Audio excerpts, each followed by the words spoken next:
நல்லபடியாக இந்த நாளிலும் இந்த உபவாச கூடுகையில வந்திருக்கிற உங்கள் ஒவ்வொருவரையும் ஆண்டவராகிய இயேசு கிறிஸ்துவின் இதான நாமத்தில் நான் வரவேற்கிறேன். இப்பொழுது நான் ஜெபிப்போம். தொடர்ந்து தேவன் தாமே நம்மை நடத்துவாராக. எங்களை அதிகமாக நேசிக்கிற அன்பின் தகப்பனே, அருமையான வேலைக்காக நன்றி செலுத்துகிறோம் அப்பா. இது இந்த உபவாசம் இந்த கொடுங்க எங்களுக்கு ஆசீர்வாதமாக நடத்தி கொடுங்க. இது இந்த நாளில் தகப்பனே அப்பா, உபவாசத்தோடு வந்திருக்கிற ஒவ்வொரு பிள்ளைகளையும் நோக்கி பாருங்க தகப்பனே அப்பா. அந்தரங்கத்தில் நீயோ உபவாசிக்கும் போது அப்பா உன் பரம பிதா அவனுக்கு அப்பா வெளியரங்கமாக பலனளிப்பார் என்று சொன்னீங்க தகப்பனே. இந்த நாளில் தகப்பனே யார் யாரெல்லாம் என்னென்ன காரியங்களோடு ராஜா போய் நோக்கி பார்க்கிறார்களோ அந்த காரியங்களை கை கூடி வர பண்ணுங்க. நீங்க கூட இருங்க. தொடக்க முதல் முடிவு பரியந்தம் தேவ பிரசனம் எங்களோடு இருக்கட்டும். இதோ ஆராதிக்கும் போதும் சரி அப்பா, இதோ உங்களுடைய வார்த்தையை கேட்கும் போதும் சரி அப்பா, நீங்க அப்பா உங்களுடைய பிரசனத்தினால நிரப்பி எங்களை நடத்த போவதற்காக நன்றி செலுத்துகிறேன். முற்றிலுமாக உங்களுடைய கருத்து நாங்கள் ஒப்புக் கொடுக்கிறோம், எங்களை தாழ்த்துகிறோம், பெருமையாக்குகிறோம். இப்ப இயேசு நாமத்தின் நல்ல பிதாவே, ஆமென். கர்த்தருடைய பரிசுத்த நாமம் மகிமைப்படுவதாக. இந்த நாளிலும் தேவனை நாம் ஆராதிக்க போகிறோம். வேதத்தில் ஒரு வசனத்தை வாசிக்கிறோம். கர்த்தரை துதியுங்கள், அவர் நல்லவர், அவர் கிருபை என்றும் உள்ளது. எனவே தேவனை நாம் துதிக்க வேண்டும். அவர் எந்த அளவுக்கு நம்ம துதிக்கிறோமோ அந்த அளவுக்கு அவர் நமக்கு நல்லவராகவே அவர் இருப்பாராம். எனவே அப்பா இயேசுவே உண்மையே நாங்கள் துதிக்கிறோம், உண்மையே நாங்கள் துதிக்கிறோம் என்பதுதான் என்னுடைய பாடல். இயேசுவையே துதி செய் நீ மனமே, இயேசுவையே துதி செய் என்ற பாடலை பாடி என்னுடைய நாமத்தை நாம் மகிமைப்படுத்துவோம்.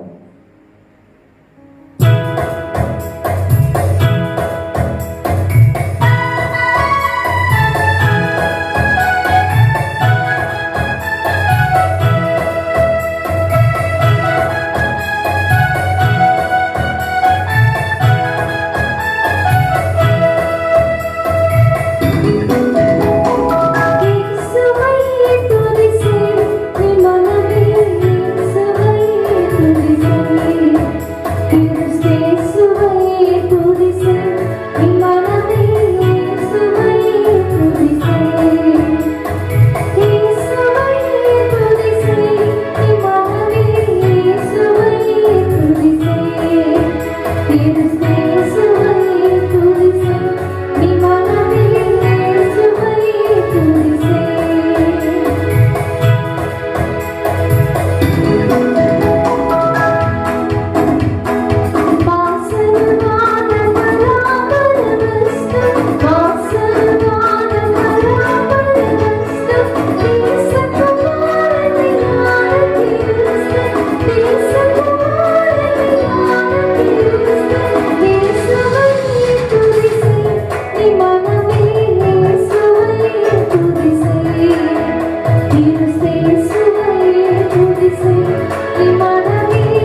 அவர்கள் சுற்றி வந்தார்கள். இஸ்ரவேல் ஜனங்க எத்தனை முறை சுற்றினாங்க பார்த்தீங்கன்னா 7 நாள் அவர்கள் சுற்றி வந்தாங்க.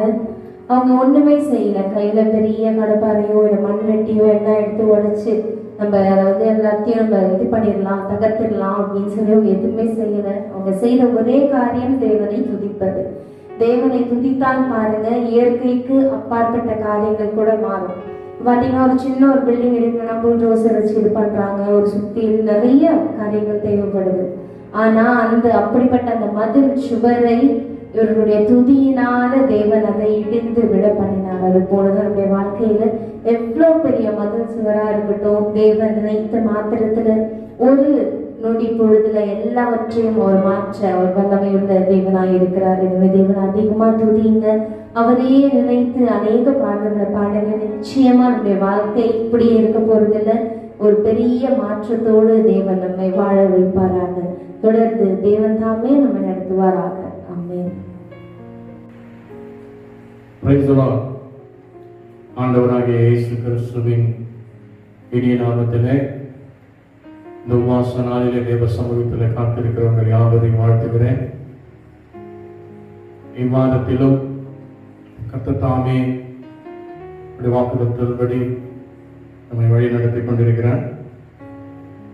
இன்று நாம் தியானிக்கும் வேத பகுதி சங்கீதங்களின் புஸ்தகம் 46:1. எல்லாருக்கும் தெரிந்த வேத பகுதி.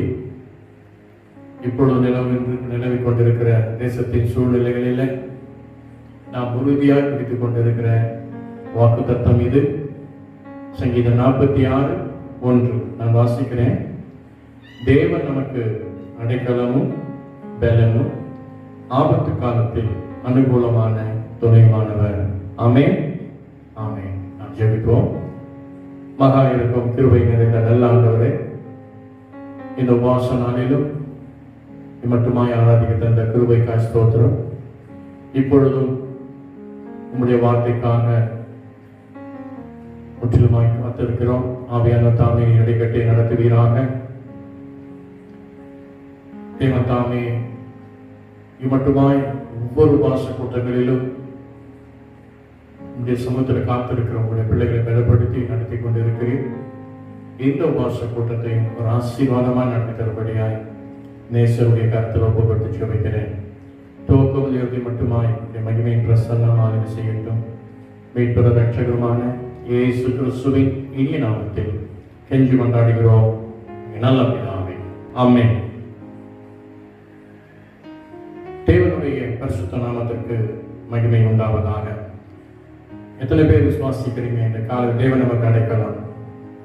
இந்த சூழ்நிலையில அவர் தான் நமக்கு அடைக்கலவும் பலனும் ஆபத்து காலத்தில் அனுகூலமான துணையுமானவர். பிரியமானவர்களே, இன்றைக்கு நாம் வேதத்திலே பழைய பாட்டில் ஒரு பகுதியை முதலாவது தியானிக்க இருக்கிறோம்.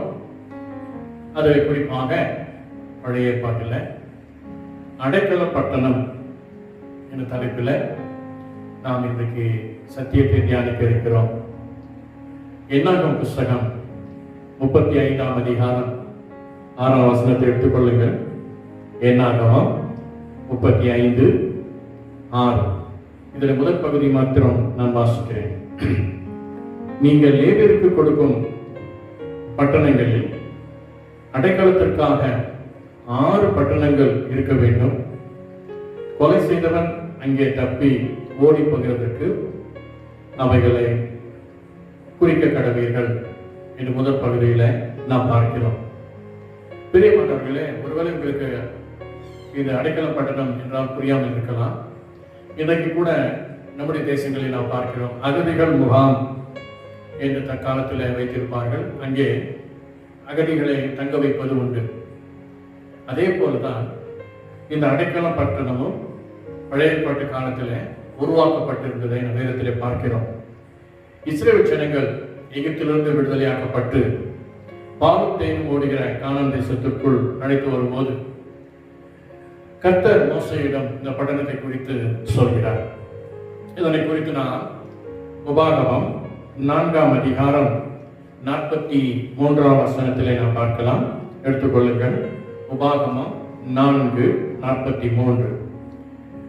3 பட்டணங்களை மோசே யோர்தானுக்கு இப்புறத்திலும் சூரியோதய திசையிலே ஏற்படுத்தினான் என்று இந்த வேத பகுதியில் நாம் பார்க்கிறோம்.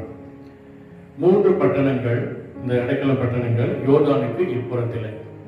அடுத்தது பார்த்தீங்கன்னா யோசுவாவின் புஸ்தகம் 20ஆம் அதிகாரம் 6-7 நீங்கள் வாசித்து பார்க்கிறீர்கள் என்றால், யோசுவா 20:7 நான் வாசிக்கிறேன். முதலாவது நீங்க பார்த்தீங்கன்னா, அப்படியே அவர்கள் நப்தலின் மலை தேசமான கலிலேயாவில் உள்ள கேக்கர்சையும், எப்ராமின் மலை தேசத்தில் உள்ள சீகேமையும், யூதாவின் மலை தேசத்தில் உள்ள எப்ரோனாகிய கிரியாத் அர்பாவையும் ஏற்படுத்தினார்கள். இந்த 3 பட்டணங்கள், அடைக்கல பட்டணங்கள், யோர்தானுக்கு அப்புறத்திலும் கானான் பகுதியிலும் உருவாக்கப்பட்டது. 3 பட்டணங்கள் யோர்தானுக்கு இக்கரையில, 3 பட்டணங்கள் யோர்தானுக்கு அப்புறத்திலே கானான் பகுதியில உருவாக்கப்பட்டன.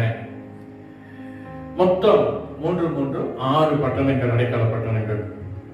பொதுவாக உங்களுக்கு தெரியும், அடைக்கலம் என்றால் பாதுகாவல் என்று சொல்லலாம், தஞ்சம் என்று சொல்லலாம். இந்த அடைக்கல பட்டணம் என்று சொல்லும் பொழுது இதனை குறித்து வேதத்தின் அடிப்படையில் சில காரியங்களை சொல்ல விரும்புகிறேன்.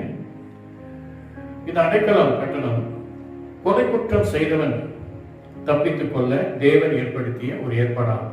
அடைக்கல பட்டணத்தில் கொலை குற்றம் செய்தவர்கள், அறியாமல் செய்த கொலை குற்றம் செய்தவர்கள், இந்த கொலை குற்றத்திற்காக பயந்து கொண்டிருக்கிறவர்கள், அவர்கள் தப்பித்துக் கொள்ள தேவன் இப்படிப்பட்ட பட்டணங்களை ஏற்படுத்தினார். ஒருவன் இந்த பட்டணத்துக்குள் ஓடிவிட்டால் அவனுக்கு பாதுகாப்பு கிடைக்கும் என்றும், அவனை யாரும் ஒன்றும் செய்ய முடியாது என்றும், அந்த இடத்துல பிரதான ஆசாரியன் மரணமடைய மட்டும் அவன் அடைக்கல பட்டணத்தில் இருக்க வேண்டும் என்றும் நாம் பார்க்கிறோம். அதன் பிறகு ஆசாரியன் மரணம் அடைந்த பின் அவன் தன் காணிய ஆட்சிக்கு திரும்பி போகலாம் என்றும் இந்த வேத பகுதியில நாம் பார்க்கிறோம். பிரியமானவர்களே, இந்த கால வேளையில இதனைத்தான் நான் தேவ செய்தியாக உங்கள் மத்தியில நான் பகிர்ந்து கொள்ள விரும்புகிறேன். அடைக்கல பட்டணம் என்று சொல்லும் பொழுது புதிய ஏற்பாட்டில எப்படி என்று முதலாவது நாம் பார்க்க போகிறோம். அதாவது நீங்கள் எடுத்துக்கொண்டீர்கள் வேதத்தில் செங்கடல் யோர்தானை குறித்து முதலாவது விளக்கி சொல்ல விரும்புகிறேன். செங்கடல் என்பது கிறிஸ்துவுக்குள்ளான ரட்சிப்பையும், யோர்தான் என்பது தேவனோடு உடன்படிக்கை பண்ணுகிற ஞானஸ்தானத்தை குறிக்கிறதாக நாம் பார்க்கிறோம். எனவே பிரியமானவர்களே, புதிய ஏற்பாட்டின் பிரகாரமாக இந்த அடைக்கல பட்டணம் என்று பார்க்கும் பொழுது அது யோவான் 3:5, 1 பேதுரு 1:23 இந்த 2 வேத பகுதிகளை நீங்கள் வாசித்து பார்ப்பீர்கள் என்றால், நான் வாசிக்கிறேன். யோவான் 3:5, இயேசு பிரதியுத்தரமாக, ஒருவன் ஜலத்தினாலும் ஆவியினாலும் பிரபாவிட்டால் தேவனுடைய ராஜ்யத்திற்குள் பிரவேசிக்க மாட்டான் என்று மெய்யாகவே உங்களுக்கு சொல்கிறார். மற்றும் 1 பேதுருவின் புஸ்தகம் 1ஆம் அதிகாரம் 23ஆம் வசனத்திலே பார்த்தீர்கள் என்றால், அழிவுள்ள வித்தினால் அல்ல, என்றென்றைக்கும் நிலை நிற்கிறதும் ஜீவனுள்ளதுமான தேவ வசனம் ஆகிய அழிவில்லாத வித்தினாலே மறுபடியும் ஜெனிப்பிக்கப்பட்டீர்களே. இது கிறிஸ்துவுக்குள்ளான ரட்சிப்பை குறிக்கிறது. ஆகவே செங்கடல் ரட்சிப்பையும், யோர்தான் என்பது நான் ஏற்கனவே சொன்ன தேவனோடு உடன்படிக்கப்படுகிற ஞானஸ்தானத்திற்கு, அதாவது 1 பேதுருவின் புஸ்தகம் 1ஆம் அதிகாரம் 3:21 நீங்கள் வாசித்து பார்ப்பீர்கள் என்றால், 1 பேதுரு 3ஆம் அதிகாரம் 21ஆம் வசனம், அதற்கு ஒப்பனையான ஞானஸ்தானமானது மாம்ச அழுக்கை நீக்குதலாய் இராமல் தேவனை பற்றும் நல் மனசாட்சியின் உடன்படிக்கையாய் இருந்து இப்பொழுதும் நம்மையும் இயேசு கிறிஸ்துவினுடைய உயிர்த்தெழுதலினால் ரட்சிக்கிறது. ஆமென், ஆமென். சோ யோர்தான் என்பது தேவனுடைய உடன்படிக்கை பண்ணுகிற நாம், தேவனோடு உடன்படிக்கை பண்ணுகிற நாம், அதாவது பாவத்துக்கு மரித்து நீதிக்கு பிழைக்கிறதற்கு அடையாளமாய் இருக்கிற தண்ணீர் ஞானஸ்தானத்திற்கு இது ஒப்பனையாக இருக்கிறது, அல்லது தண்ணீர் ஞானஸ்தானத்தை குறிக்கிறதாய் காணப்படுகிறது. எனவே அருமையான தேவ ஜனமே, இந்த சம்பவங்கள் எல்லாம் உங்களுக்கு தெரியும். ஆகவே நான் இதனை விவரிக்க தேவையில்லை. ஏன்னா நாம் எப்படி ரட்சிக்கப்பட்டிருக்கிறோம், நாம் எப்படி ஞானஸ்தானம் எடுத்திருக்கிறோம் என்று. ஆகவே இந்த புதிய உடன்படிக்கை, அதாவது புதிய ஏற்பாட்டின்படி நம்ம பார்க்கும் பொழுது அடைக்கல பட்டணம் புதிய ஏற்பாட்டில நாம் பார்க்கும் பொழுது பிரியமானவர்களே, நாம் ரட்சிக்கப்பட்டாலே போதும், தேவன் நமக்கு அடைக்கலமாய் நம்மை பாதுகாக்க தயாராக இருக்கிறார். அல்லேலூயா. இந்த காலவேளையில கூட எத்தனை பேர் உண்மையா சொல்ல ரட்சிக்கப்பட்டிருக்கிறேன்னு சொல்லி? அப்படி என்றால் நீங்கள் ரட்சிக்கப்பட்டிருப்பது என்றால் நிச்சயமாக நாம் தேவனுடைய அடைக்கலத்தில் இருக்கிறோம். ஆகவே தான் தேவன் எனக்கு அடைக்கலம் பெறணும் என்று நம்ம சங்கீதம் 46:1 பார்த்தோம். அந்த அடைக்கல பட்டணத்தில் அடைக்கலம் உண்டு. தேவன் தாமே ரட்சிக்கப்பட்ட பிள்ளைகளை அவர் பாதுகாக்கிறார். இந்த நாளில கூட இந்த சூழ்நிலை குறித்து கவலை வேண்டாம். Are you sure that you are saved? ரட்சிக்கப்பட்டது உண்மை என்றால் தேவனை நமக்கு அடைக்கலமாய் இருக்கிறார். ஆமென். அது மாத்திரமல்ல, இன்னும் நாம் பார்த்தீங்கன்னா ஞானஸ்நானம் எடுத்திருக்கிறோம். ஆகவே தண்ணீர் ஞானஸ்நானம் எடுத்த பின்னும் பாருங்க, அவர்கள் கானானில் 3 பட்டணங்கள் யோர்தான் இக்கரையிலும் 3 பட்டணங்கள் கானானுக்கு அப்புறத்திலும் என்று நாம் பார்க்கிறோம்.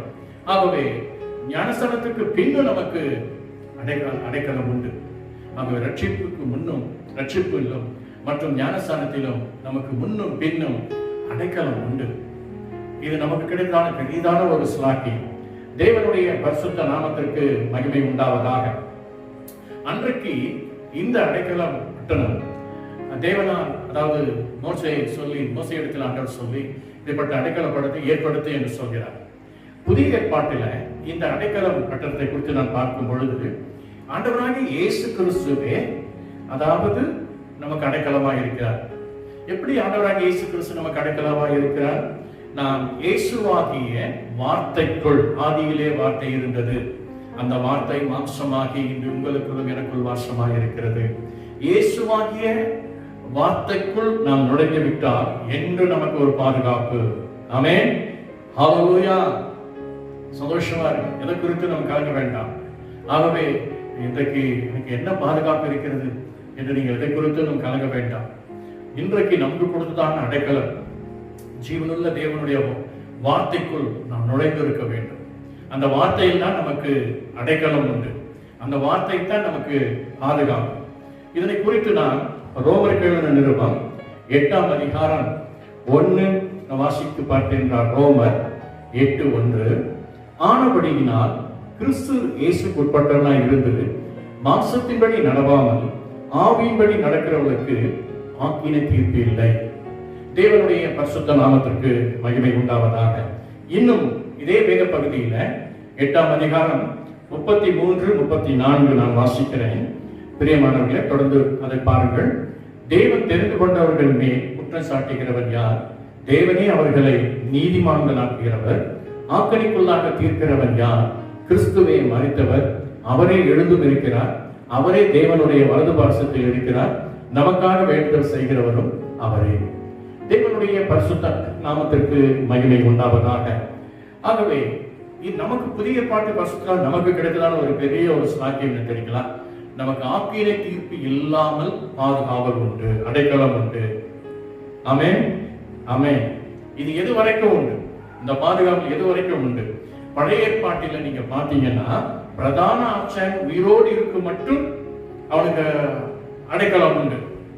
ஆனால் புதிய ஏற்பாட்டில் நீங்க பாத்தீங்கன்னா வெளிப்படுத்தின விசேஷம் 1ஆம் அதிகாரம் 18ஆம் வசனத்தில் நீங்கள் பார்த்தீர்கள் என்றால், வெளிப்படுத்தல் 1:18 எடுத்துக்கொள்ளுங்கள். மரித்தேன், ஆனாலும் இதோ சதா காலங்களிலும் உயிரோடு இருக்கிறேன்.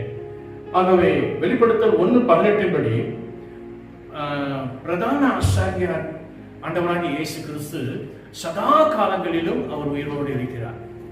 அல்லேலூயா. ஆகவே யோர்தானுக்கு முன்னும் பின்னும் அடைக்கலம் பட்டணம் வைத்தது போல இன்றைக்கு தேவ சமூகத்தில் தேவனிடத்தில் ஓடி வந்த அவருடைய அடைக்கலத்திற்குள் புகுந்த நமக்கு 2 மாறாத விசேஷங்களை கர்த்தர் ஆணையிட்டு கொடுத்திருக்கிறார். இதுதான் இன்றைக்கு உபவாச நாளில் நம்ம கொடுத்தான ஒரு பெரிய பிளஸிங். அதாவது 1 ஆதியாகமம் 12ஆம் அதிகாரம் 2:3. ஆதியாகமம் 12ஆம் அதிகாரம் 2:3. அதுல பாத்தீங்கன்னா ஆபிரகாமுக்கு கொடுத்த வாக்கு தத்தம். 2 அதிலே பாத்தீங்கன்னா எபிரேயர் 6ஆம் அதிகாரம் 13-20 இது ரெண்டுத்தையும் நீங்க வாசிச்சு பாருங்க.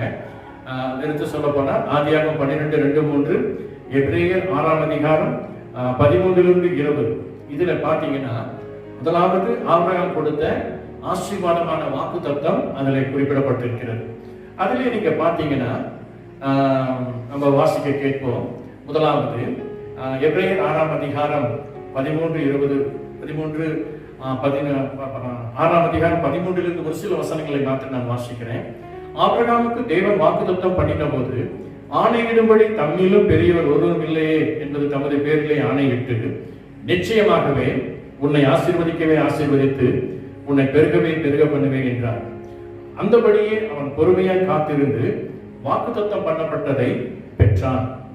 தொடர்ந்து நீங்க வாசித்து வந்தீங்கன்னா 18ஆம் வசனத்தில் நீங்க பாருங்க, நமக்கு முன் வைக்கப்பட்ட நம்பிக்கையை பற்றி கொள்ளும்படி அடைக்கலமாய் ஓடி வந்த நமக்கு 2 மாறாத விசேஷங்களினால் நிறைந்த ஆறுதல் உண்டாகும்படி எவ்வளவேனும் பொய்கிற தேவன் அப்படி செய்தார்.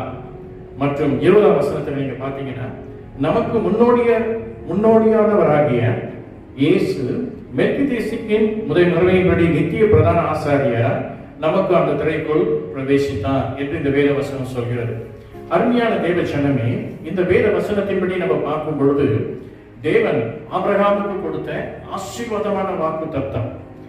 இரண்டாவது எழுதிக் கொள்ளுங்கள், எபிரேயர் 7ஆம் அதிகாரம் 20ஆம் வசனம். எபிரேயர் 7ஆம் அதிகாரம் 20ஆம் வசனம், சங்கீதம் 110:4. இதனை பார்த்தீங்க என்றால் மெல்கிசேதேக்கின் முறைமையின்படியான பிரதான ஆசாரியர் இயேசு கிறிஸ்துவே நமக்கு கொடுக்கப்பட்டதான ஒரு ஆணை. இதை தான் நான் வாசிக்கிறேன் பாருங்கள். எபிரேயர் 7ஆம் அதிகாரம் 20ஆம் வசனம், அன்றியும் அவர்கள் ஆணையில்லாமல் ஆசாரியராக்கப்படுகிறார்கள், இவரோ நீர் மெல்கிசேதேக்கின் முறைமையின்படி என்றென்றைக்கும் ஆசாரியராய் இருக்கிறீர் என்று கர்த்தர் ஆணையிட்டார், மனம் மாறாமல் இருப்பார் என்று தம்முடைய சொன்னவராலே ஆணையோடு ஆசாரியரானார். சங்கீதம் 110:4, நீர் மெல்கிசேதேக்கின் முறைமையின்படி என்றென்றைக்கும் ஆசாரியராய் இருக்கிறீர் என்று கர்த்தர் ஆணையிட்டார், மனம் மாறாமலும் இருப்பார். தேவனுடைய பரிசுத்த நாமத்திற்கு மகிமை உண்டாவதாக.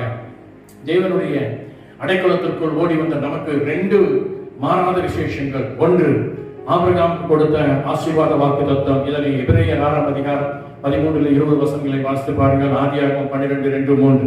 இரண்டாவதாக, மெல்கிசேதேக்கின் முறைமையின்படியான பிரதான ஆசாரியராய் இயேசு கிறிஸ்துவே நமக்கு கொடுக்கப்பட்ட ஒரு ஆணை. அதாவது எபிரேயர் 7ஆம் அதிகாரம் 20, சங்கீதம் 110:4 வசனங்களை வாசித்து பாருங்கள். பிரியமானவர்களே, இந்த 2 மாறாத விசேஷங்கள் நமக்கு எப்படி கிடைக்கும்? அதாவது இப்போது நீங்க பாத்தீங்கன்னா, நமக்கென்று இந்த பூமியில பாத்தீங்கன்னா அடைக்கலம் பட்டணம் இப்போ இந்த பூமியில இருக்கா? அப்படி வந்து இல்லையே.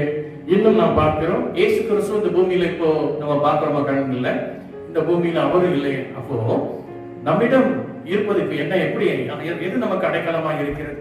நாம் அதாவது அடைக்கல பட்டணத்துக்குள் எப்படி பிரவேசித்திருக்கிறோம் என்று நீங்க பார்த்தீர்கள் என்றால், பிரியமானவர்களே, யோவான் 15ஆம் அதிகாரம் 7ஆம் வசனத்துல நீங்க பார்த்தீங்கன்னா, அவருடைய வார்த்தையை, அதாவது நீங்கள் என்னிலும் என் வார்த்தைகள் உங்களில் நிலைத்திருந்தால் நீங்கள் கேட்டுக்கொள்வது எதுவோ அது உங்களுக்கு செய்யப்படும் என்று சொல்லப்பட்டிருக்கிறது. அப்படி என்றால், அதாவது இப்பொழுது நம்மிடம் இருப்பது ஜீவனுள்ள தேவனுடைய வார்த்தையே. ஆகவே இந்த நாட்களிலே இப்பொழுது நிலவும் தேசத்தில் நிலவுகிற இந்த பாதுகாப்பற்ற சூழ்நிலையில இன்னைக்கு கூட நீங்க பாக்குறீங்க, இன்னும் இந்த சூழ்நிலைகள் கடந்து செல்லும்.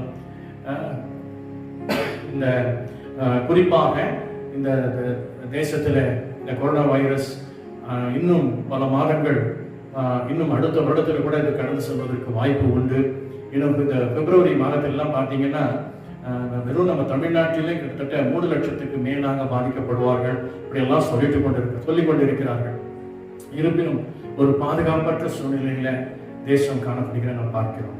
ஆனாலும் தேவன் நமக்கு கொடுத்த மாறாத நல் விசேஷம், 2 மாறாத நல் விசேஷங்கள்.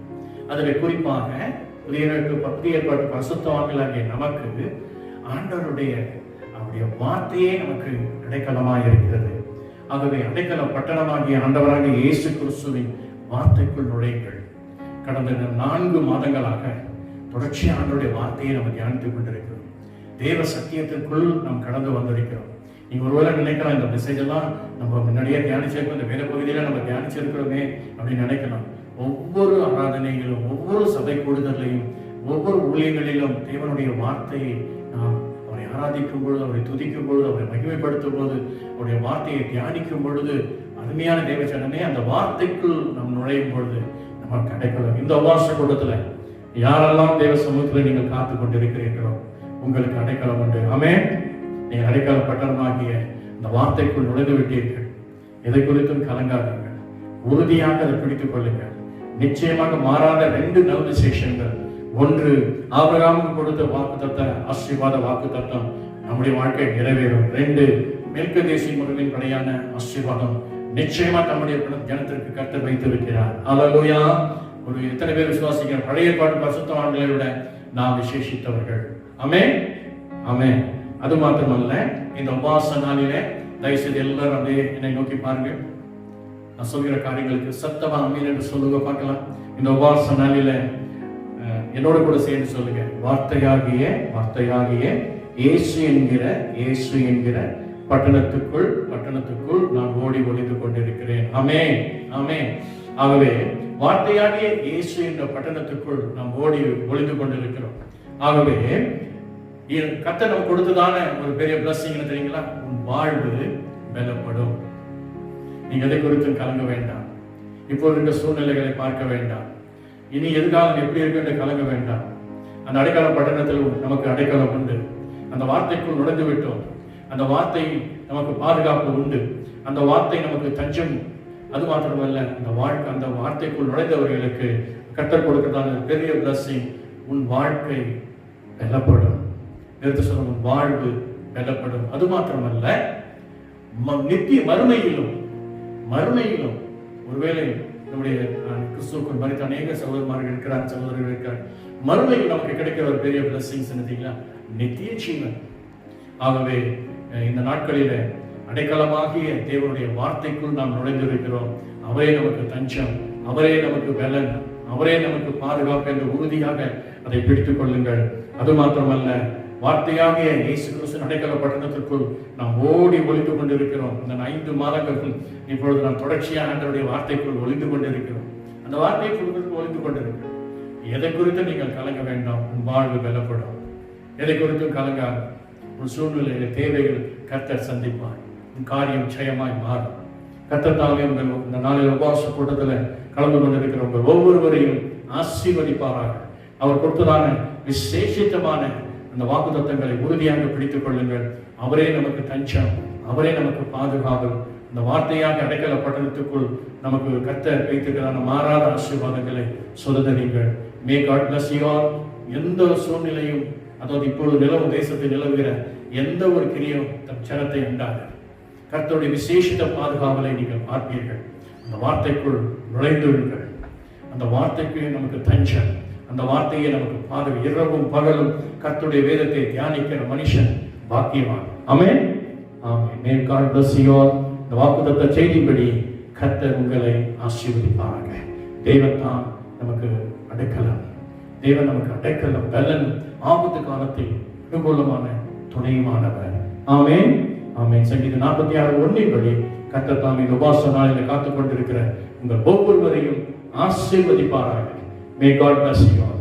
தொடர்ந்து இந்த உபவாச கூட்டத்தில் கொடுக்கப்பட்ட விண்ணப்பங்களை வைத்து செல்வீர்கள். நம்முடைய தேசத்திற்காக, தமிழ்நாட்டிற்காக மற்றும் திருச்சபை விசுவாசங்களுக்காக, ஊழியர்களுக்காக, ஆலயங்களின் ஊழியத்திற்கு கர்த்தர் எல்லா தடைகளையும் நீக்கி விரைவிலே ஆராதனைகள் நடத்தப்பட, இன்னும் கர்த்தர் எல்லா திருமண தடைகள்லாம் நீக்கி நம்முடைய பிள்ளைகளுக்கு திருமண காரியங்கள் வாய்க்க செய்ய, பிள்ளைகளுடைய படிப்பு காரியங்கள் தடைகள் எல்லாம் நீக்கி விடுதலையாய் பிள்ளைகள் பாடங்களை படிக்கவும், கல்லூரிகள் திறக்கப்படவும், பள்ளிக்கூடங்கள் திறக்கப்படவும், கர்த்தர் நிலையான வேலையை கட்டளையிட்டு பொருளாதாரத்தின் சீர்குலைகள் எல்லாம் நீக்கி என் தேவ பிள்ளைகள் சமாதானத்தோடு விளங்கத்தக்கதாக அந்த அடைக்கல பட்டணத்துக்குள் தஞ்சமான பிள்ளைகளுக்கு கர்த்தர் இந்த வாக்குத்தத்தம் செய்யும்படி ஆசீர்வதிப்பாராக. ஆமென், ஆமென். நாம் இப்பொழுது ஒரு பாடல் ஒன்றை பாடி அதன் பிறகு நாம் ஜெபித்து நாம் முடிப்போம். அடைக்கலமே உமதடிமைதானே, ஆர்ப்பரிப்பேனே அகமகிழ்ந்தே, கர்த்தர் நீ செய்த நன்மைகளையே நித்தம் நித்தம் நான் நினைத்தேன்.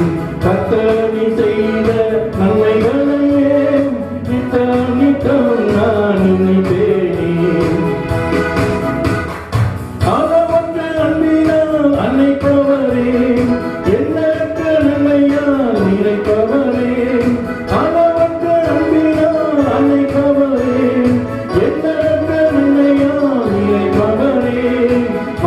ஆசில்லாத நேசரே மகிமை பிரதாவா பாசத்தாகும் பாதம் பற்றிடுவேனே ஆசில்லாத நேசரே மகிமை பிரதாவா பாசத்தாகும் பாதம் பற்றிடுவேனே அடைக்கலமே உமதடிமை நானே ஆர்ப்பரிப்பேனே அகமகிழ்ந்தே கர்த்தர் செய்த நன்மைகளையே நித்தம் நித்தம் நான் நினைக்கிறேன் கர்த்தர் செய்த நன்மைகளையே நித்தம் நித்தம் நான் நினைக்கிறேன்